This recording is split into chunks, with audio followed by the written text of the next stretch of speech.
Some evil times are indeed headed to Babylon the Great, which the scriptures describe as the time of Jacob's trouble, a time such as never been since there was a nation. First and foremost, before I get started, I want to thank Yahawah, Bahasham, Yahawashi for putting the spirit on me, push the button. And I want to give all praises, honor, and glory to Yahawah, Bahasham, Yahawashi, Bahasham, Rakakadash.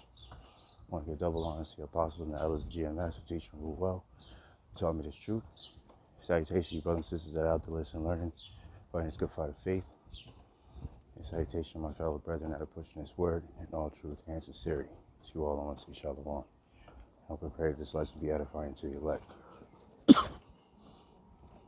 So this is a kind of a walk and talk, but in a more of a lesson form. I have this article pulled up from CNN that I want to read a little bit of, and just get a few precepts and, just show the signs of the times, man. Blow the trumpet, give warning to Israelites out there, so-called blacks, Latinos, and Native Americans, and our scattered brethren amongst the heathen nations of the times that we're entering into, man. How vital it is, to get right in your spirit, and most importantly, how vital it is to get right with your power, Yahawah, Bahasham, Yahawashi, before these evil days really come upon us, man, because they're knocking at the door, man. So this is from CNN. It says, port workers from Maine to Texas are set to strike Tuesday. Expect shortages and higher prices. This was published, yesterday?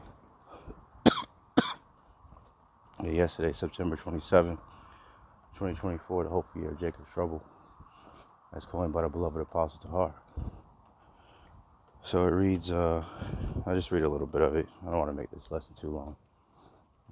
Just want to get the warning out there. I'm actually on my way to work right now, but I wanted to make sure I did a lesson, because I'm probably going to be so tired later that I'm not going to, have the energy to do one, or Lord's will I can.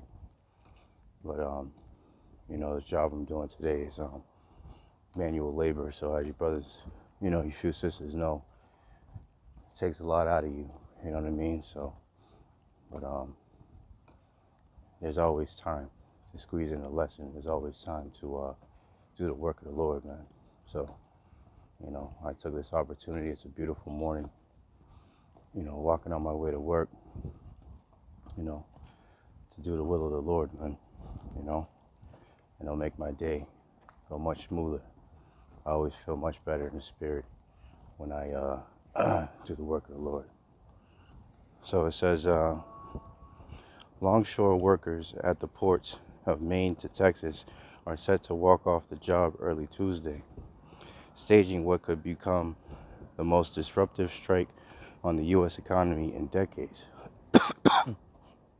The strike could stop the flow of a wide variety of goods over the docks of almost all the cargo ports on the East Coast and Gulf Coast. Everything from bananas to European wine and liquor, along with clothes, toys, household goods, and European autos. Also affected could be parts needed to keep U.S. factories operating and American workers in those plants on the job. So this is a major deal, man. This is going to cause a major, what's the word I'm looking for? Disruption in America, man, amongst the people, and this is all happening right before the so-called elections, man. But there's a lot of things transpiring right before our very eyes, man. So We all gotta keep our eyes peeled, continue to watch as well as pray, because there's a lot of there's a lot of moving pieces that are happening at the same time, man. Let's see, it says, while the union says there are about 50,000 members covered by the contract, the USMX puts the number of jobs at the ports closer to 25,000, with not enough jobs for all the workers in the union to work every day. But if those union members walk out, as is widely expected, the strike will shut down 36 locations at 14 ports authorities along the East Coast and the Gulf Coast.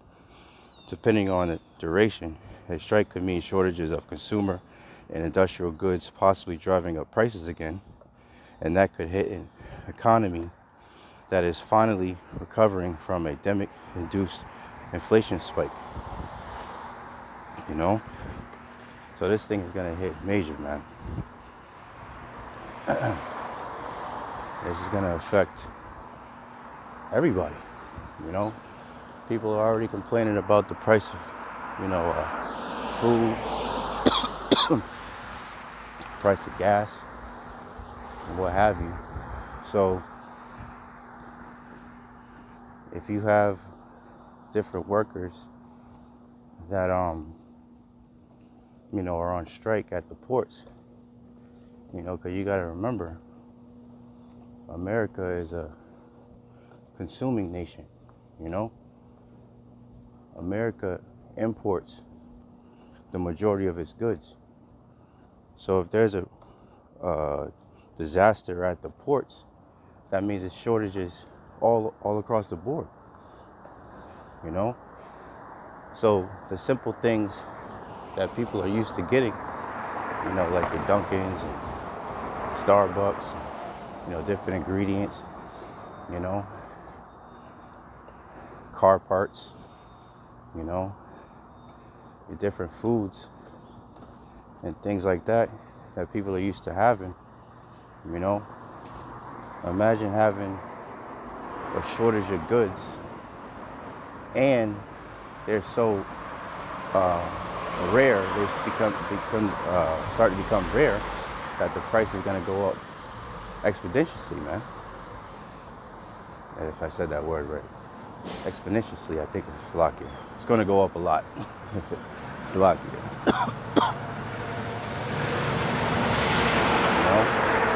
And that's the times we're entering into, man. And these port shortages are going to cause famines. So let's get a couple scriptures, and that'll be the lesson. And this is what's going to happen, man. And the Lord said that these things will come to pass, man. This is 2 Ezra 15, and I'll start at 5. Behold, saith the Lord, I will bring plagues upon the world, the sword, famine, death, and destruction. Why, Lord? For wickedness have exceedingly polluted the earth, and their hurtful works are fulfilled. So the Lord is bringing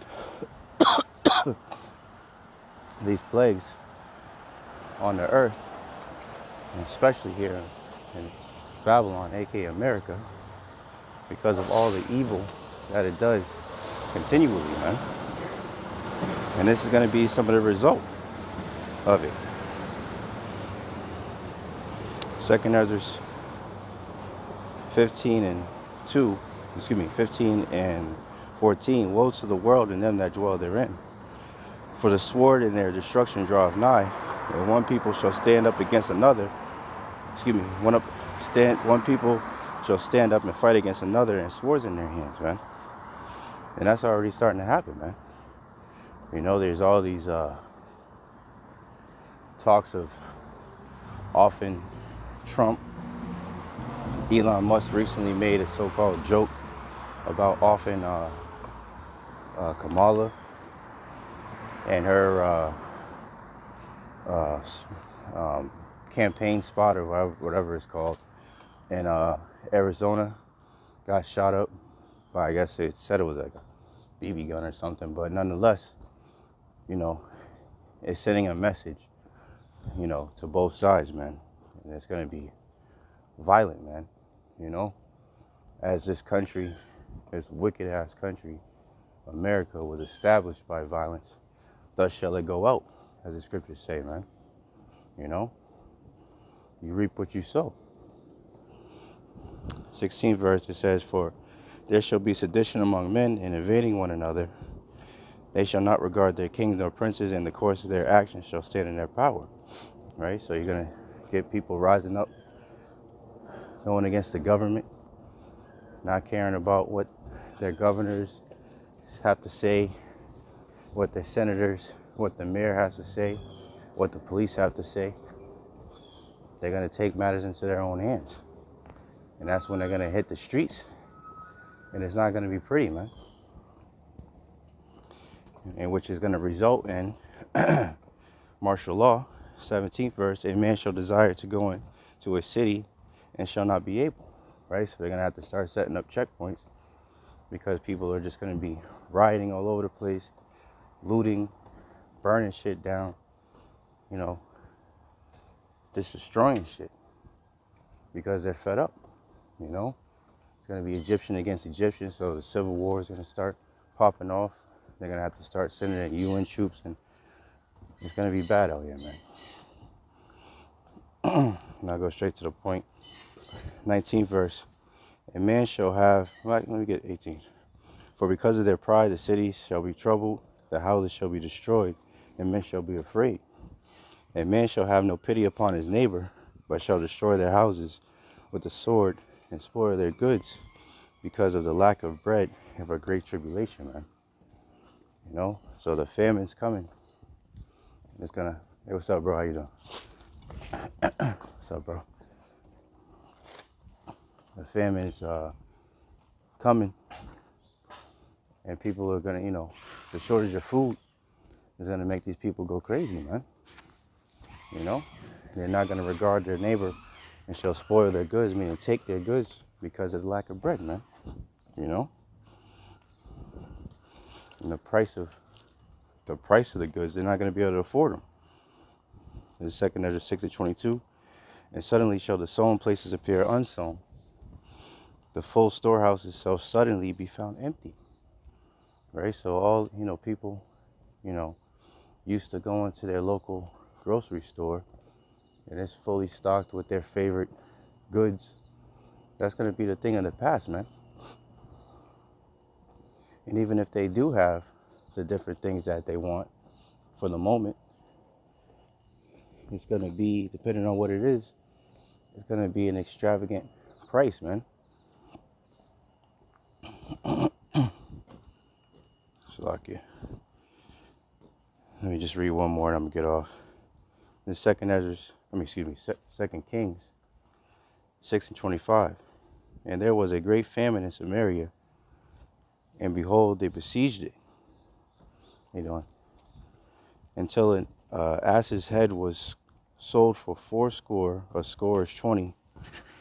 So for 80 pieces of silver, and the fourth part of a cab of dove's dung for 5 pieces of silver. You know, so this is during the famine of Samaria, but this is what's coming to a city near you, because once these ports really shut down, and depending on how long they shut down, it's going to be detrimental to everything, you know. So that's pretty much it. Salaki, I got to cut it short. I'm almost at my destination. I hope and pray that this lesson was edifying to the elect. In closing, I want to thank Yahawah Bahasham, Yahawashi once again for putting the spirit on me through this lesson. I'm going to give all praises, honor, and glory to Yahawah Bahasham, Yahawashi, Bahasham, Rakakadash.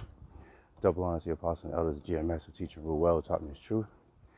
Salutations, you brothers and sisters out there listening, learning, fighting this good fight of faith. Salutations, my fellow brethren that are pushing this word in all truth and sincerity. So I want to say shalom, abba, and kwam yashapala. Shalom. To the next one.